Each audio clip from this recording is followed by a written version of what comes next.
ஜெய் ஜெய சங்கர ஹரஹர சங்கர காஞ்சி சங்கர காமாட்சி சங்கர மகாபிரிவா சரணம். அன்புடையோரை, வருகின்ற பிப்ரவரி 9 அஷ்டமி நாள் அதிக சக்தி நிறைந்த ஒரு பராசக்தியின் நாளாக இந்த ஒரு நாளானது கருதப்படும். இந்த ஒரு நாளில் நம்ம செய்யக்கூடிய எந்த விதமான வழிபாடுகளும் தடைகளை உடைக்கக்கூடிய வழிபாடுகளாக இருக்கும். கஷ்டங்களை கரைக்கக்கூடியதாக இருக்கும். கண்கட்ட துஷ்டி, எதிர் சக்தி அனைத்தையுமே உடனே தீர்த்துவிடும். இன்று நம்ம செய்ய வேண்டிய 3 அற்புத பூஜைகள் உங்களுடைய வாழ்க்கையவே மாற்றி அமைக்கும் அப்படின்னா உங்களால நம்ப முடியுமா? அந்த அளவுக்கு ஒரு சக்தி வாய்ந்த ஒரு பூஜைகளை பற்றி தான் நம்ம இந்த வீடியோவில் முழுமைக்கும் காணப்போகிறோம். ஏன் அஷ்டமி நாள் மிகவும் ஒரு சக்தி வாய்ந்ததா இருக்கு அப்படின்னா, அஷ்டமி அப்படிங்கிறது அதிக பராசக்தி தனது அருளை வெளிப்படுத்தக்கூடிய ஒரு நாளாக இருக்கும். இந்த ஒரு நாளானது அமைதி, தீர்வு, பாதுகாப்பு, முன்னேற்றம், தடைகளை அகற்றி ஆற்றங்களை மாற்றக்கூடிய நல்ல ஒரு நாளாக இருக்கும்.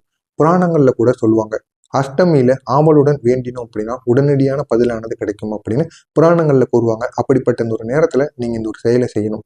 அதுவும் நீங்க இன்று செய்ய வேண்டிய 3 அற்புதமான பூஜைகள். முதலாவதாக தீப பூஜை. இது பராசக்தியை பிடிக்கக்கூடிய தீபமாக இருக்கும். 2 தீபத்தை நீங்க ஏற்றணும். ஒன்று மஞ்சள் எண்ணெயிலும், இன்னொன்று நெய்யை வைத்து நீங்க ஒரு தீபத்தை ஏற்றணும். ஒன்று மஞ்சள் எண்ணெய், மற்றொன்று நெய். இந்த 2 தீபங்களை நீங்க ஏற்றணும். இந்த 2 தீபங்களும் எரியும் தீப்பொறியில் நோக்கி ஓம் ஐம் கிரீம் கிளீம் சாமுண்டாயை விச்சே அப்படிங்கிற அந்த ஒரு மந்திரத்தை 9 முறைகள் நீங்க கூறணும். இது உங்களுடைய மனதில் இருக்கக்கூடிய தடைகள், நெஞ்சில் இருக்கக்கூடிய பாரங்கள், குழப்பங்கள் அனைத்தையும் சீராக அமைத்து உங்களுடைய வாழ்க்கையில இது அனைத்தையுமே உங்களுடைய வாழ்க்கையை விட்டு அகற்றிவிடும். இனி உங்களுடைய வாழ்க்கையில இப்படிப்பட்ட சிந்தனைகள் எப்பொழுதும் வரவே வராது. அந்த அளவுக்கு ஒரு சக்தியை கொடுக்கும். இரண்டாவதாக இலைகளை வைத்து பூஜை செய்யணும். சக்தியின் பிரியமான இலை அரளி இலை, இல்லைன்னா வேப்ப இலைகள், இல்லைன்னா புன்ன இலைகள், ஏதாவது 1 இலைகள் மட்டும் இருந்தாலும் போதும். இந்த இலைக்கு மேல ஒரே ஒரு சிறிய தீபத்தை நீங்க ஏற்றணும். அந்த தீபமானது நெய் தீபமாக இருந்தாலும் சரி, நல்லெண்ணெய் தீபமாக இருந்தாலும் சரி, ஏதாவது ஒரு தீபத்தை நீங்க இந்த ஒரு இலைக்கு மேல் வைத்து நீங்க ஏற்ற வேண்டும். அப்படி ஏத்துனீங்க அப்படின்னா உங்களுடைய கண்காப்பு, உங்களை சுற்றி இருக்கக்கூடிய கெட்ட சக்திகள் அனைத்தையும் விளக்கக்கூடிய ஒரு செயலாக உங்களுக்கு இந்த ஒரு நாள்ல இருக்கும். மூன்றாவதாக தண்ணீர் அர்ப்பண பூஜை.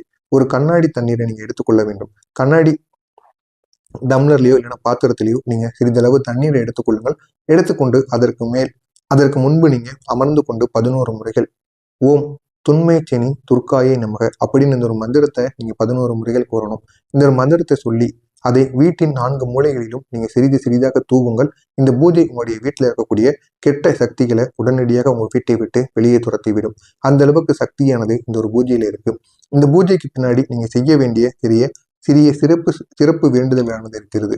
அஷ்டமி தேவியிடம் நம்ம வேண்டுவது சுலபமாக நிறைவேறும். அதுவும் 3 வரத்தை நீங்க கேட்கலாம். ஒன்று கஷ்டங்கள் நீக்கணும். அடுத்து உங்களுடைய வழி, அவங்களுடைய எதிர்காலத்தை பத்தி நீங்க எதையாவது ஒன்று கேட்கலாம். அடுத்து உங்க சுற்றி ஏற்படக்கூடிய கெடுதல்கள், பிரச்சனைகள், தீமைகள் அது விலகுவதை பத்தி நீங்க ஒன்று கேட்கலாம். அப்படி மூணு கோரிக்கைகளை நீங்க இந்த ஒரு நாள்ல அஷ்டமி தேவியிடம் வையுங்க. நிச்சயமா அவர் நிறைவேற்றி விடுவார். உங்களுடைய வாழ்க்கைக்கு ஏற்றவாறு 30 வினாடி உங்களுடைய கண்களை மூடிக்கொண்டு இது நீங்க வேண்டுங்கள். இந்த வேண்டுதலானது நாளை முதல் செயல்பட ஆரம்பிக்கும். உங்களுக்கு மிகப்பெரிய ஒரு மாற்றத்தை ஏற்படுத்தும். அதை நீங்க எந்த நேரத்தில் செய்யலாம் அப்படின்னா, காலை 6 மணிலிருந்து 7:30 மணிக்குள் செய்யலாம். மாலை 6 மணிலிருந்து 8 மணி, இரவு 9 மணிலிருந்து 10 மணி, இந்த ஒரு நேரத்திற்குள் நீங்க செய்து விடுங்க. இந்த ஒரு நேரமானது ஈஸ்வர சத்துவ நேரம்னு அழைக்கப்படக்கூடியது. எனவே இந்த ஒரு நேரத்துல இந்த ஒரு பூஜையை நீங்க செய்யுங்க. இது உங்களுடைய வாழ்க்கையில மிகப்பெரிய ஒரு மாற்றத்தை நிச்சயமாக ஏற்படுத்தும். உங்களுக்கு இந்த ஒரு வீடியோவில் ஏதேனும் சந்தேகங்கள் இருந்தால் கமெண்ட் வாயிலாக கேளுங்கள். அதற்கும் நான் உங்களுக்கு பதிலளிக்கிறேன். மறக்காம நம்முடைய சேனலை ஒரே ஒரு சப்ஸ்கிரைப் மட்டும் செய்து வைத்துக் கொள்ளுங்கள். நன்றி, வணக்கம். ஜெய ஜெய சங்கர ஹரஹர சங்கர காஞ்சி சங்கர காமாட்சி சங்கர மகாபிரிவா சரணம்.